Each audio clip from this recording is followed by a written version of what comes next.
Everyone, today's class we will be learning about the properties of central force. In the earlier class we have learnt about what is central force and what are the examples of central force. In today's session we will see what are the properties of central forces. I am S. Vidyarani, working as Assistant Professor of Physics at MVS Government Degree College, Autonomous, Mehboob. Let's start today's session.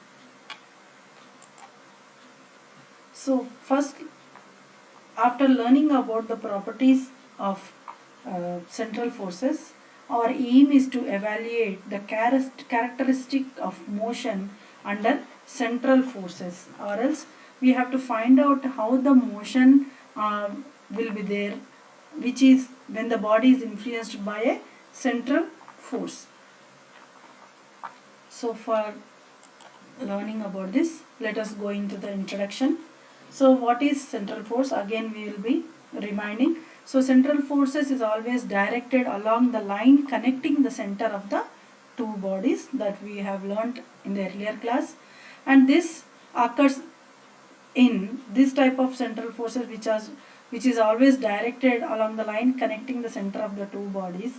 This type of motion occurs in motion of celestial bodies and nuclear interactions. In nuclear interactions, as well as motion of celestial bodies like planetary motions or comets or any celestial bodies, in between celestial bodies this type of motion occurs.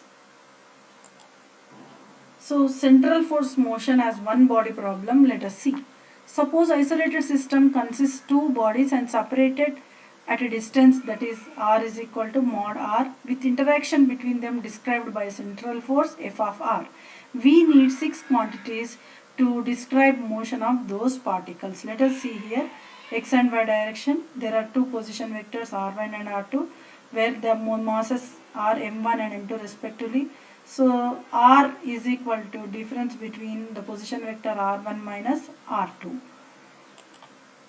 Two methods to describe the position of two particles, that is from an arbitrary coordinate system origin, the first figure, and the second figure from the center of mass.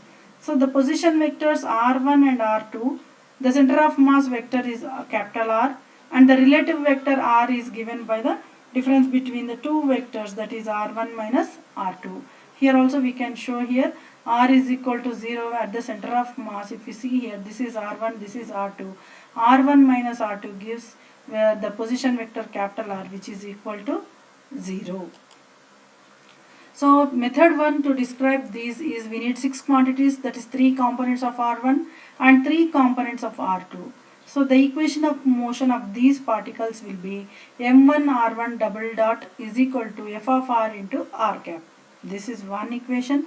The other equation is m2 r2 double dot is equal to minus of f of r into r cap. So if f of r is greater than 0, that means repulsive. If f of r is less than 0, that means attractive. So which is coupled by equation r is equal to r1 minus r2.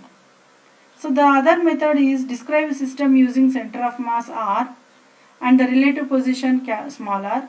That is m1 plus m2 into capital R gives rise to m1 into position vector r1 plus m2 into position vector r2, again where r is equal to r1 minus r2. So this capital R describes the motion of the center of mass and small r describes the relative motion of one particle with respect to the other. So small r describes the relative motion of the first particle with respect to the second particle, or the second particle with respect to the first particle.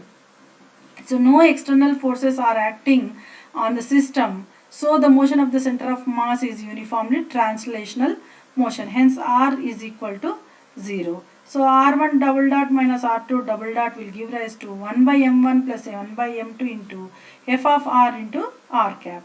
So further simplifying, we will get m1 m2 into r1 double cap minus r2 double dot by m1 plus m2. So after taking simplifying these two equations and rearranging the values, we get this equation m1 by m1 into m2 by m1 plus m2 into r1 double dot minus r2 double dot is equal to f of r into r cap.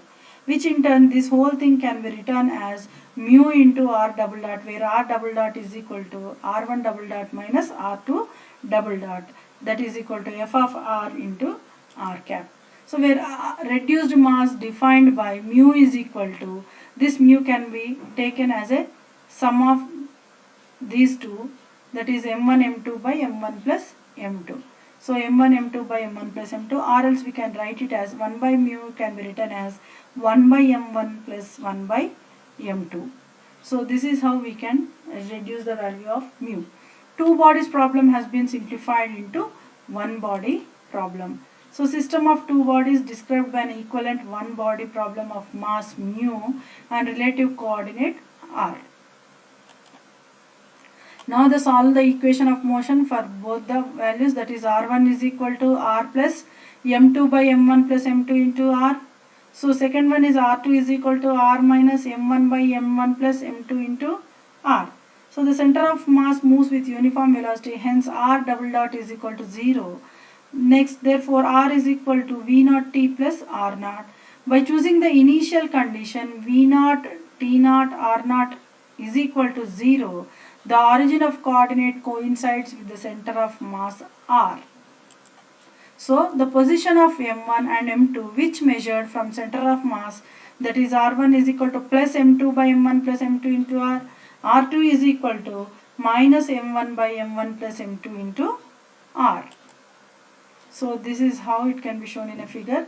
The value of r1 is equal to m2 by m1 plus m2 into r, and r2, the value of r2 is equal to minus m1 by m1 plus m2 into r. When this condition satisfies, then only the values of r1 and r2 will be these values, that is r should be 0 and initial velocity v0 should also be equal to 0. Let us suppose if m2 is very much greater than m1, then reduced mass can be written as 1 by mu is equal to 1 by m1 plus 1 by m2 is nearly equal to 1 by m1.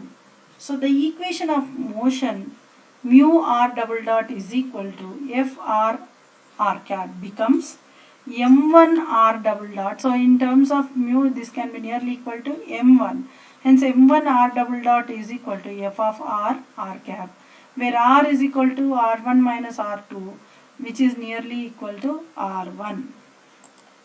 Hence the problem can be treated as a one body problem. Thus whenever we use mass m instead of mu, we are indicating that the other mass is very large, whereas the use of mu indicates that either the two masses are comparable. So when solving in an equation, if we consider m, that means the mass of one body is heavier when compared to the mass of the second body.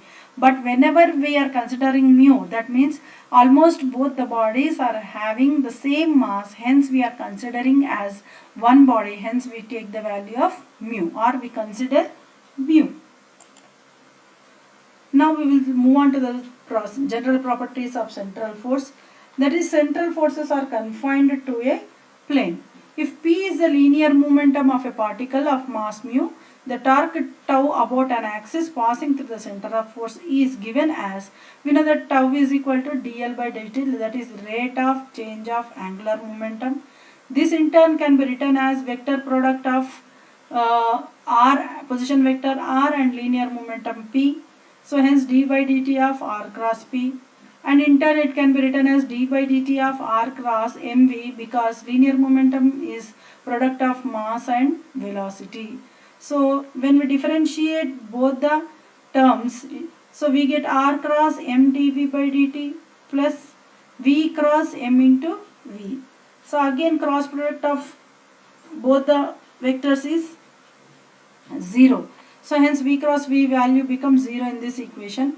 So this, if you observe, dv by dt is equal to a, that means m into a. M into a is nothing but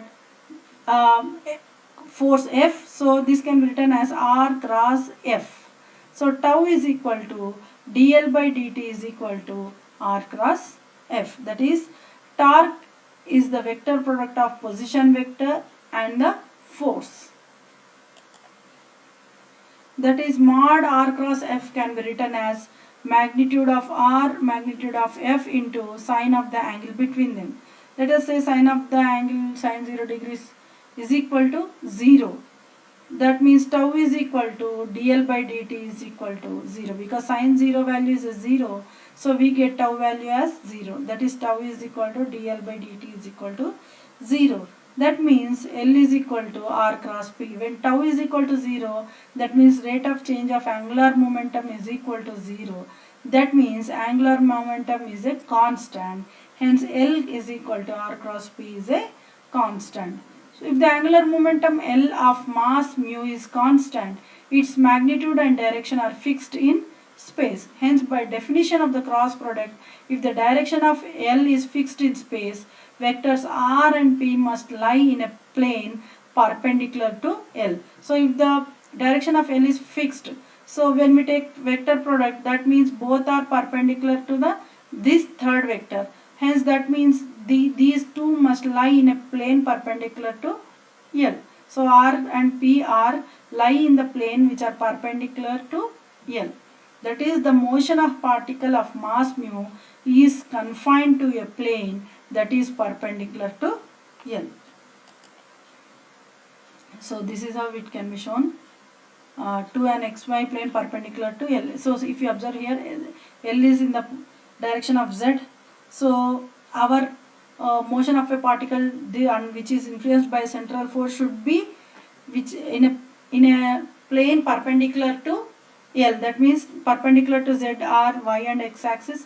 So a plane constitutes of two axes, that is x and y. So if you observe here, so motion of a particle under the influence of a central force is confined to xy plane, which is perpendicular to our angular momentum L. So if you observe here, the mass of a body is mu. So linear momentum p is in this direction. This is the radius r with which it's moving. So this is the origin of central force. So angular momentum is towards z axis. So the body is moving within the plane x and y, which is perpendicular to the z axis. As the force acting at body is central force, three-dimensional problem can be reduced into two-dimensional problem, because the force is acting a body and a central force, so the body is moving only in plane. So hence this three-dimensional problem can be changed into two-dimensional problems. So using polar coordinate system, mu r double dot is equal to f of r cap, where mu into r double dot minus r theta dot square into r cap plus mu r theta double dot plus 2r dot theta dot into theta cap is equal to f of r cap. So this is the equation for r double dot. So r double dot we have substituted.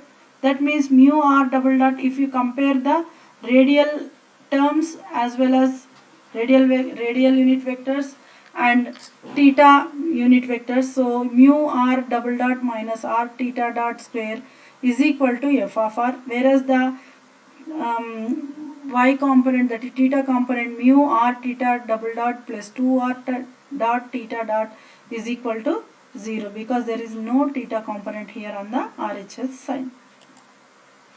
So next, second point, if you observe, angular momentum and energy are constant. So the angular momentum of a particle of mass mu at a distance r from the force center is given by L is equal to rp, or else r is equal to r into mu into v theta, where mu is the mass, v is the velocity in the transverse component, or else this can be written as r mu, v theta can be written as r theta dot, hence we have written here.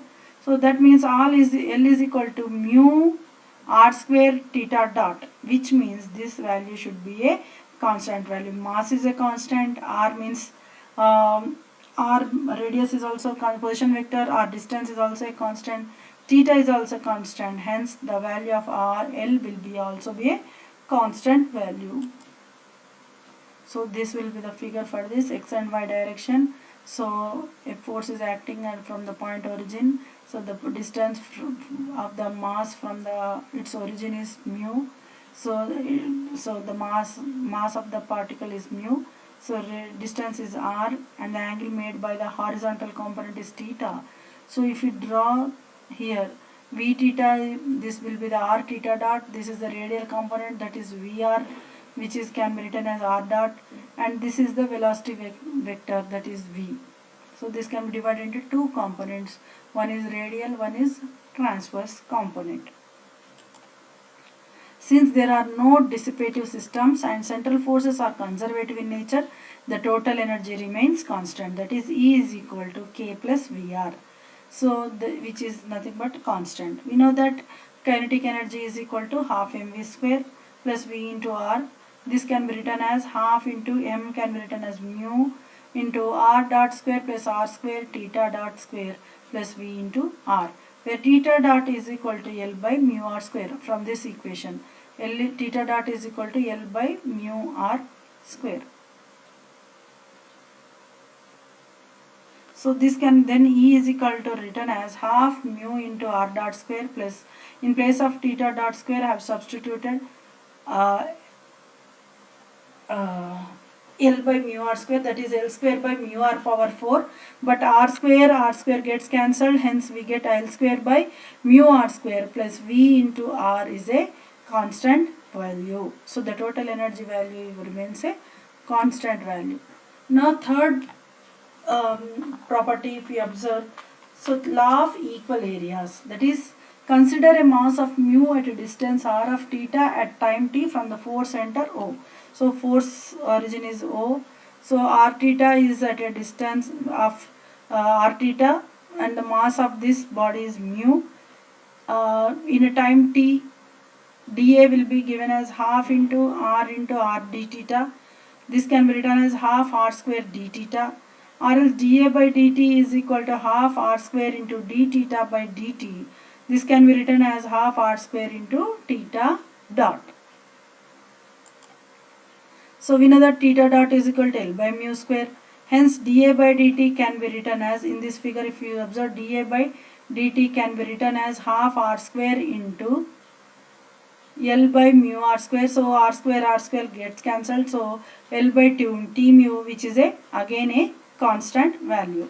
So integral dA, when we integrate this, integral dA is equal to integral 0 to t L by t mu into dt.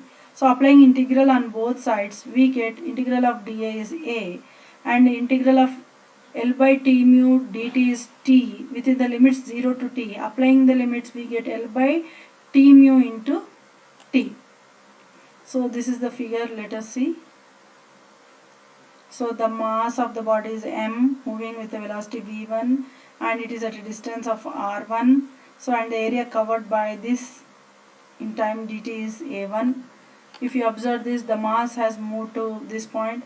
So the area covered, the velocity is v2 now, and it is at a distance of r2 from the center of central force. So a2 is the area covered by this body. And here if you see, same is the condition with A3. Now equation of motion, let us see. From the previous description we have found out that L is equal to mu r square theta dot is equal to a constant value, and E is equal to half mu r dot square plus L square by mu r square plus V of r. But if you know V of r, these equations can be solved for theta, r. The set theta and r describes the orbit of the particle. If we know the V of r, we can find out the theta, radial component of time, and velocity, transverse component of time. So the set theta and r describes the orbit of the particle. So to solve this equation, we will find out r dot is equal to dr by dt, or else root 2 by m e minus v of r minus L square by 2m r square, and t is equal to r naught to r dr by root over 2 by m e minus v of r minus L square by 2m r. So this, if you find out here, dt by dr by r. So dr by r means this is the r value, so we are substituting r value. So we get the value of t. So we will get t of r, then inverse r of t. but we are interested in the equation of the path in terms of r and theta. So we may write d theta is equal to d theta by dt into dt by dr into dr. So dt gets cancelled, dr gets cancelled, the remaining term will be d theta. So this can be written as theta dot by dr by dt can be written as r dot into dr. And substitute theta dot, we know that L by mu r square. So we will substitute L by mu r square here. So theta dot r is equal to, we will get, so integral plus or minus L by r square dr by, this is the value of mu, that is 2 mu e minus u minus L square by t mu r square. This is the value of r that we got from the above equation, in the earlier equations. Suppose the force is f of r, which can be written as k into r of power n. K is a constant value. If n is equal to 1, the solution is motion of harmonic oscillator. If n is equal to minus 2, equation Coulomb and gravitation force. So other method is also there to find out the equal areas, that is Lagrangian of the system, that is L is equal to half of mu into r dot square plus r square theta dot square minus mu r. So on differentiating we get dou L by dou r minus d by dt into dou L by dou r dot is equal to 0. So we find mu of r double dot minus r theta dot square is equal to minus dou mu by dou r, which can be in turn equal to f of r. So to simplify we should use other variables. For example, u in which is equal to 1 by r. Du by dt can be written as minus 1 by r square dr by dt, or else minus 1 by r square dr by dt into dt by d theta minus 1 by r square. This can be written as r dot by theta dot. So we know that theta dot is equal to minus L by mu r square. Again du by dt can be written as minus mu by L into r dot. Next we have to find out d square mu by d theta square, which can be written as d by dt of minus mu by L into r dot, or in turn we can write it as d theta by d theta, dt by d theta into d by dt of minus mu by L into r dot, which can be written as minus mu by L, which is a constant, we have taken it out, mu by L into r double dot, because dr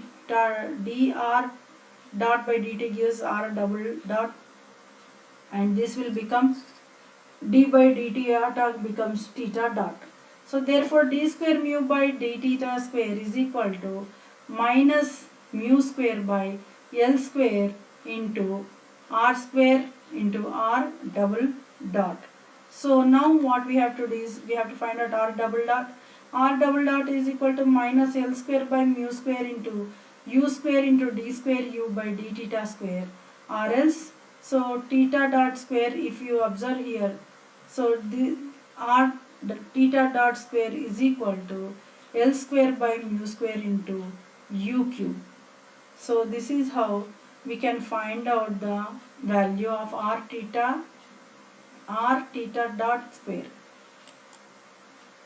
or else mu into r double dot minus r theta dot square is equal to minus dou mu by dou r is equal to f of r. We can transform this equation into d square u by d theta square plus u is equal to minus mu by L square 1 by u square into f into 1 by u, or else d square by d theta square into 1 by r, whereas u is equal to 1 by r, plus here also u is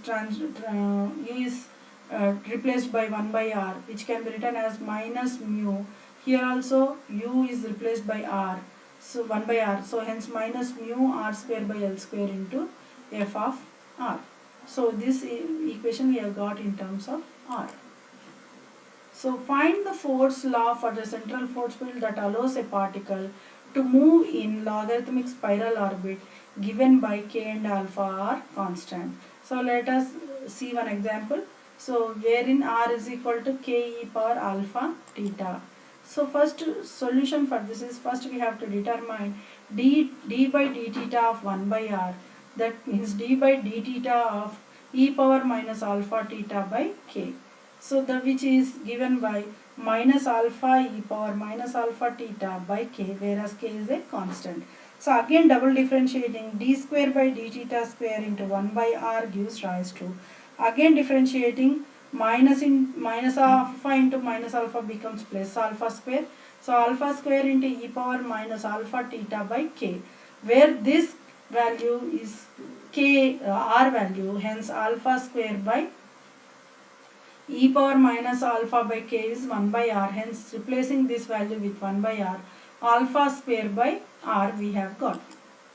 Now determine f of r, which is equal to minus l square by mu r square into alpha square by r plus 1 by r, or else f of r can be written as minus l square by mu r cube, r has been taken out, so mu r cube into alpha square plus 1.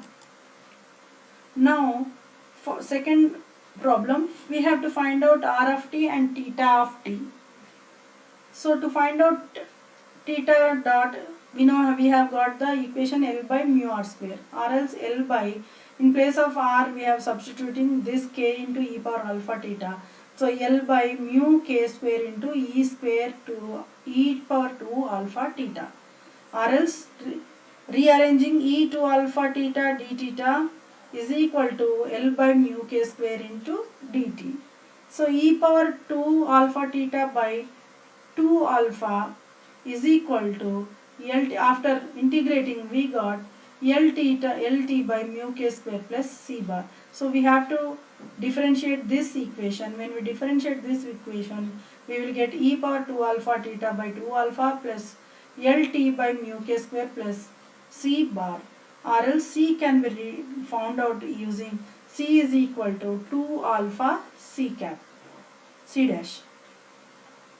So e power 2 alpha theta can be written as 2 alpha LT by mu k square plus this we have taken it as c, because c is equal to 2 alpha into c dash. Now theta of t is equal to 1 by 2 alpha log 2 alpha LT by mu k square plus c, or else r square by k square is equal to e power 2 alpha theta. This can be written as 2 alpha LT by mu k square plus c. So taking log, so we get this equation. Next, r of t is equal to 2 alpha L by mu into t plus k square c power half. So now we have to find out the total energy. So we know that total energy U of r is equal to minus of integral f dr, whereas we have f dr as this value, so minus minus gets cancelled, so we have got L square by mu into alpha square plus 1 into integral r power minus 3 dr. So when we differentiate integrate this, U of r will be minus L square alpha square plus 1 by 2 mu by 1 by r square. So this is the total energy we have got. So U of infinity is equal to 0, hence we know that theta dot is equal to d theta by dt, or else this can be written as d theta by dr into dr by dt. So this can be equal to 1 by mu r square, and r dot is equal to dr by dt d theta into 1 by mu r square. So which can be written as alpha k e power alpha theta by 1 by mu r square, and further substituting we get alpha L by mu r. So total energy is equal to half mu into alpha L by mu r whole square plus L square by 2 mu r square minus L square into alpha square plus 1 by 2 mu r square. So the next property, if we observe, that is planetary motion. So the equation for the path of a particle moving under the influence of a central force whose magnitude is inversely proportional to the distance between the particle can be obtained from theta of r, that is integral L by r square dr by root over 2 mu e plus k by r minus L square by 2 mu r square with plus some constant. So if you define the origin of theta so that the minimum value of r occurs at theta is equal to 0.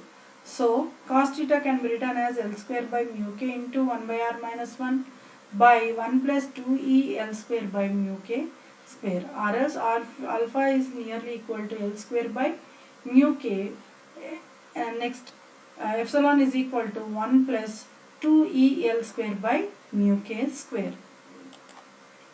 So this is how in today's class we have seen the properties of central forces, and we have also seen the values how we have to find out considering the polar coordinates and solving some two body problem, and also changing it into one body. And let us see few more properties of central forces. That is, the general form of central force can be represented as F is equal to r cap into a function of r, where f of r is a function of distance r of the particle from the fixed point, and r is a unit vector along the radius vector r of the particle with respect to that fixed point. And also second, central force is also considered as a conservative force because the work done by the force in moving a particle from one point to another is independent of the path followed. And one more point regarding central force is that under a central force the torque acting on the particle is always zero, that we have seen in the earlier slides. And the fourth property we have seen, under a central force the angular momentum of the particle remains conserved, that is L remains constant. So and another point we have seen, under a central force the aerial velocity of the particle remains constant, that is area covered by the body at a particular time will be, in a particular time interval will be same. So when the central force is attractive, we have seen that when f of r is less than 0, that is negative, and repulsive when f of r is negative greater than 0, that is positive. All these we have seen in the above slides so that we will better understand about the central forces. So I hope you understood the today's class. Thank you for your patience listening. Signing off for today. Thank you.